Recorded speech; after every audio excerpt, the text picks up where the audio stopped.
लगता है बर्फ पड़ने वाली है। Hello guys, welcome back to my channel. My name is Arun Sharma and you guys are watching Sharma ji in Canada. तो आज है 21 दिसंबर और I am in Canada right now, तो इसलिए थोड़ी इंग्लिश बोलनी पड़ रही है। तो भाई कनाडा पहुंच गया है एंड बर्फ़ पड़ी हुई है बहुत ज़्यादा। Oh my god! अभी मुझे अपना सी नंबर एंड जीआईसी एक्टिवेट करवाने के लिए जाना है। टारगेट तो दोनों का आज, देखते हैं अभी क्या क्या हो पाएगा क्या क्या नहीं। एंड मैं बताऊंगा कि आपको डॉक्यूमेंटेशन क्या क्या थी, भीड़ थी या नहीं थी, एंड कि क्या प्रोसेस था। एंड कोशिश करूंगा कि सारी चीज़ें एक्सप्लेन कर सकूं। तो देखने के लिए बने रहिए मेरे साथ। तो चलिए चलते हैं।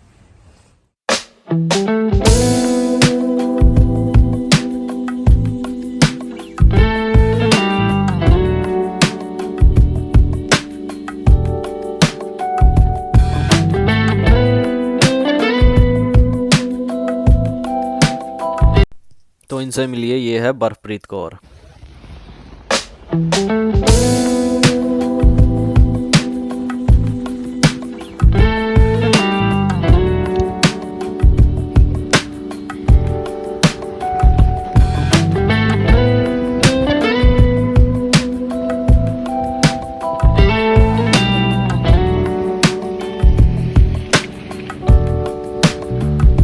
तो यहाँ पे रोड क्रॉस करने का भी सिस्टम है, जो कि मैंने भी यूट्यूब से ही देखा था। तो सोच रहा हूँ आपको भी बता दूँ एक बार। अभी लाइट ग्रीन है, उधर रेड है, उधर भी रेड है। तो अभी वो वॉकिंग का साइन आ गया है, अब हम क्रॉस कर सकते हैं।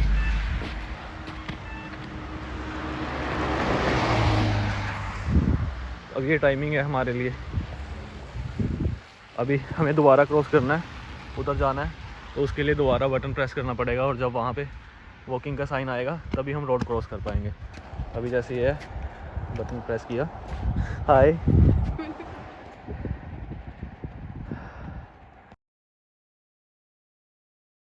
तो भाई यहाँ पे तभी टाइम से एडवांस निकलना पड़ता है। अभी देखो रोड क्रॉस करने के लिए भी वेट करना पड़ रहा है, वरना इंडिया में ऐसे ऐसे हाथ दिखाया गाड़ी को और टप गए। अभी देखो साइन आ गया वॉकिंग का, now we can cross the road.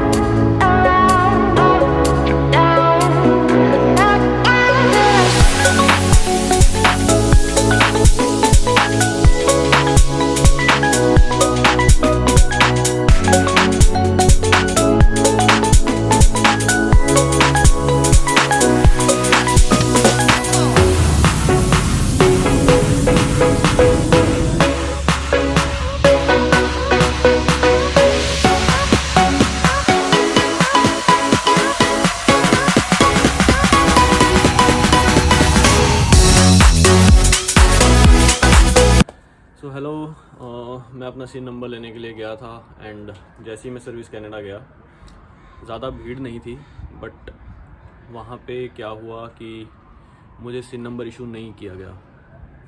वो क्यों नहीं किया गया, उसके पीछे भी एक रीज़न है। मेरे जो स्टडी परमिट के ऊपर कंडीशंस मेंशन थी, उसमें सिर्फ एक ही कंडीशन मेंशन थी, जो कि थी must leave Canada by 2024 and the date.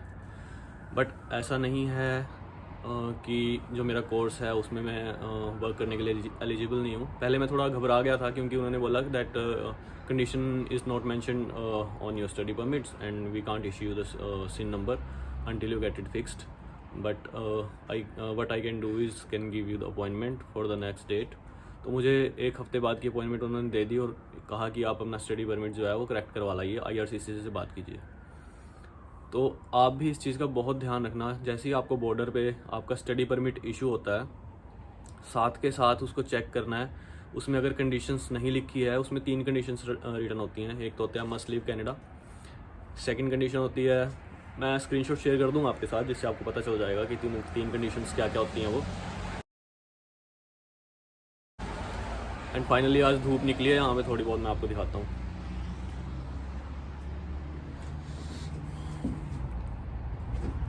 वरना यहाँ पे बर्फ़ पड़ी हुई थी। जब मैं आया था ये पूरा बर्फ़ से ढका हुआ था। आगे अभी आप मेरी फर्स्ट वीडियो देखेंगे तो एंड अभी यहाँ पे कोई बर्फ़ का नामो निशान भी नहीं है। तो यही खूबसूरती है वैंकूवर की, सरी की। ज़्यादा हार्श नहीं होता वेदर यहाँ पे। और घर के अंदर तो बिल्कुल भी ठंड नहीं लगती है। देख के ऐसे लगता है कि धूप तो निकली हुई है, गर्मी होगी। अब मैं टी शर्ट में आ गया बाहर, तो अभी थोड़ी देर खड़ा होने के बाद मुझे लग रहा है कि हाँ मुझे कुछ पहन लेना चाहिए। तो अभी आप वेट कीजिए और मैं पहन के आया। जी हाँ, तो मैं बता रहा था आपको, तो मुझे स्टडी परमिट पे थोड़ा इशू आ गया। उसके बाद मैंने क्या किया कि कुछ मेंबर्स को यहाँ पे जो कि पहले से थे उनको कॉल किया। तो किसी ने इस तरह के इशू को फेस नहीं किया था, बट फिर भी मेरे एक नॉन थे जिन्होंने मेरी बहुत मदद की। और हम फिर उनके साथ एयरपोर्ट पे गए। वहाँ पे हमने इमिग्रेशन ऑफिसर से बात की एंड वहाँ पे फिर उन्होंने मुझसे कुछ सवाल जवाब किए, जैसे कि आपका कॉलेज क्या है, आपका कोर्स कौन सा है, आपके पास कितने सब्जेक्ट्स हैं, आप इंग्लिश पढ़ के आए हो या यहाँ पे इंग्लिश का टेस्ट दोगे। तो मैंने सभी आंसर उनको दे दिए और वो सेटिस्फाई हुए एंड तो उन्होंने मुझे एक नया स्टडी परमिट इशू कर दिया। उसके ऊपर कंडीशन मेंशन है।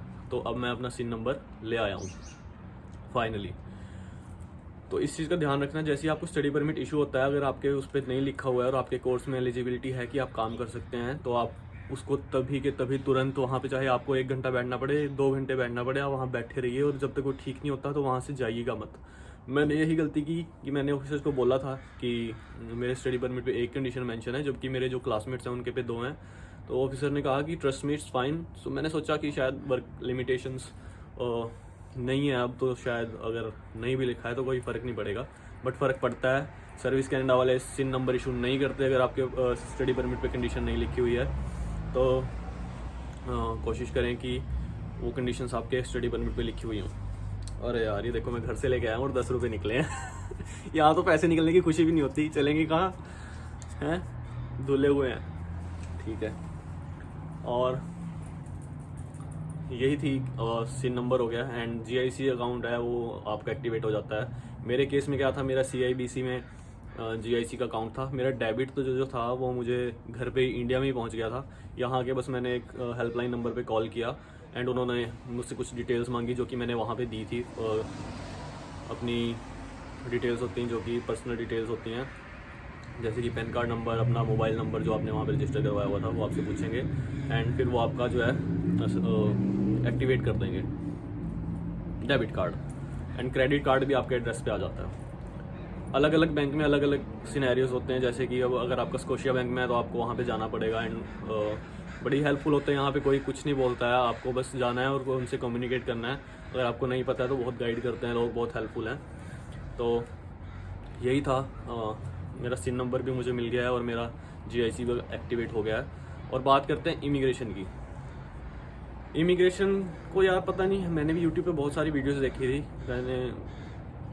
जब मैं आना था। तो लोग बहुत डराते हैं, कई बार कुछ ही डराते हैं, कुछ नहीं भी डराते, कुछ बहुत ही ऑनेस्ट बताते हैं। वहाँ पे यार कुछ भी नहीं पूछा गया मुझसे सिवाय मेरे कोर्स के और कॉलेज के। और ये तो बेसिक सी चीज़ है, अगर आप कनाडा आ रहे हो तो आपको इतना तो पता ही है कि आप कौन से कॉलेज में आ रहे हो, आपका कोर्स क्या है। वो जस्ट क्लैरिफाई करते हैं और बस ये है कि आपको थोड़ा कॉन्फिडेंट रहना होता है, आपको डरना नहीं होता, घबराना नहीं होता।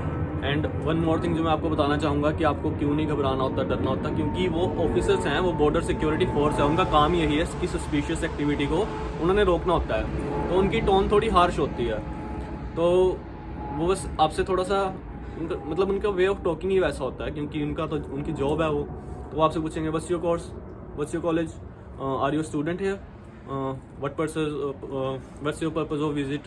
तो यही सब आपसे क्वेश्चन पूछेंगे। और आपका पर्पस क्या है, you are on a study visa. So आप बोल सकते हो कि मैं एक स्टूडेंट हूँ, I am a student here and